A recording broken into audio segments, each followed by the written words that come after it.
ஆக சித்தர்களோட பேசுதைய இதே வினை கழிவுகள் தான். இங்கே வினையை கழிக்கக்கூடிய நிகழ்வு தான் நடந்துக்கிட்டு இருக்கு. இந்த சச்சங்கத்திலையும் அதான் நடந்துக்கிட்டு இருக்கு. அகத்தியருக்கு கண் திறந்து பார்க்கையிலையும் அதான் நடக்கு. அவர் திருஷ்டியிலையும் நம்ம படையில் அந்த நம்மளோட வினையெல்லாம் தெரிச்சு ஓடுது. அப்படிங்கிற விஷயம் நிகழ்ந்துக்கிட்டு இருக்கு. இருந்தாலும் நீங்கள் அகத்திய பெருமான் அந்த திருவாய் மொழியில் கேட்க விரும்புதீங்க. சித்தர்களை நம்பி வரையில் வினை களிமா அப்படின்னு சொல்லுதாங்களே, அதை பற்றி கேட்க நீ எப்படி தானே?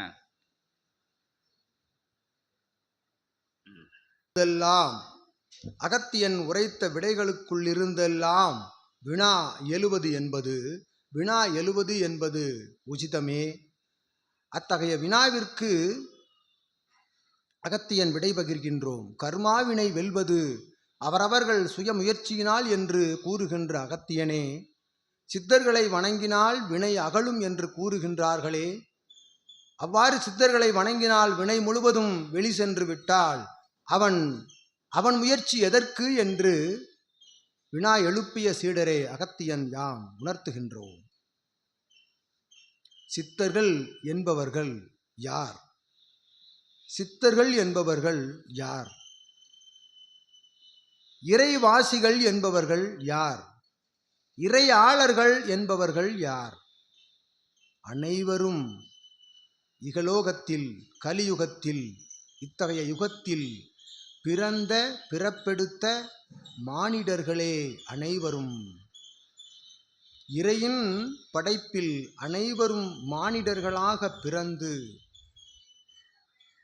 அவர்கள் யாம் உரைத்தவாறு அவர்களுக்குள் அவர்களை உணர்ந்து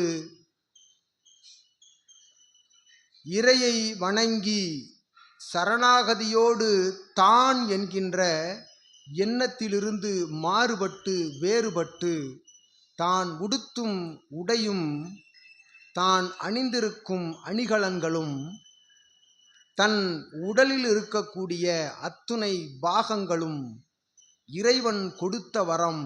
இறைவன் அத்துணை பாகங்களையும் நல் முறையில் படைத்து எமை இக்கலியுகத்தில் ஆரோக்கிய நிலையில் நடைபோட வைத்திருக்கின்றார் என்ற நிலைதனை உள்நிலை ஆள் அடிநிலை மனதில் புதைத்து வைத்து கொண்டு இத்துணை கொடையையும் கொடுத்த இறைக்கு யாம் என்ன கொடை வழங்கப் போகின்றோம் என்று உள்ளுக்குள் வருந்தி தன்னையே இறைக்காக தாரை வார்த்த கொடையாளர்களே இறையாளர்கள், இறைவாசிகள், இறை சித்தர்கள், தேவர்கள் அனைவரும்.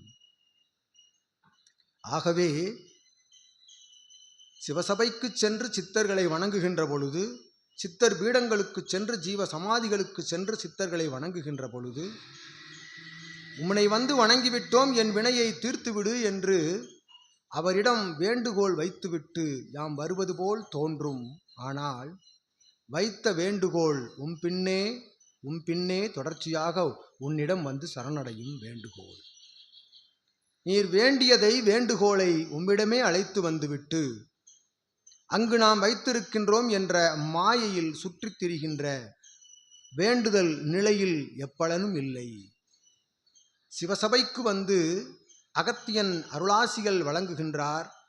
அருளாசிகளில் எல்லாம் நிறைவேறி விடுகின்றது, வினையழைத்தும் கலைந்து விடுகின்றது என்கின்ற நம்பிக்கை இருக்கின்றதே.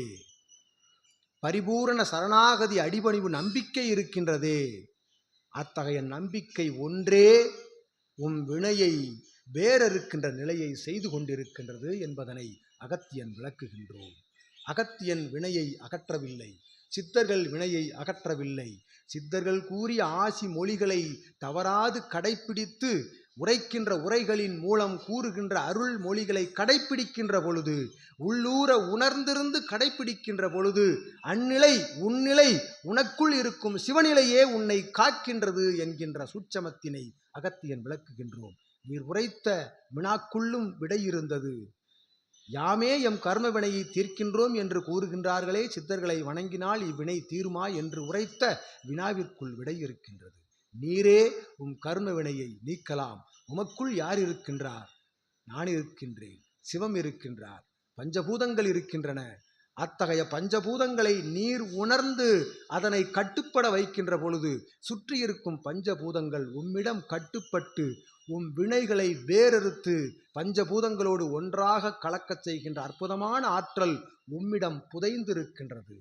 அவ்வாற்றலினை பயன்படுத்துகின்ற பொழுது பிரபஞ்சம் உமை காக்கும், வினை உம்மிடம் இருந்து தோற்று ஓடும் என்னும் நிலையை அகத்தியன் உணர்த்தி, அந்நிலையை கற்றுக் கொடுக்கும் சபையே இச்சபை என்றும் அகத்தியன் இச்சபையில் அமர்ந்து அனைவருக்கும் அருள்பாலித்து கொண்டிருக்கின்றோம் என்பதை விடையாக தெரிவித்து, இந்நிலையை உணர்ந்தவர்கள் உணராதவர்களுக்கு உணர்த்துகின்ற பொழுது அற்புதமான கலியுக மாற்றம் என்ற ஓர் நிலை நோக்கி செல்லுகின்ற இச்சபையாகும். அந்நிலையை உம் மூலமாக, உம் மனையால் மூலமாக, அற்புதமாக உம்முடைய வாரிசுகளின் மூலமாக இந்நிலை பறைசாற்றப்படும் பொழுது புண்ணிய நிலை மட்டுமே உம்மிடம் இருக்கும்.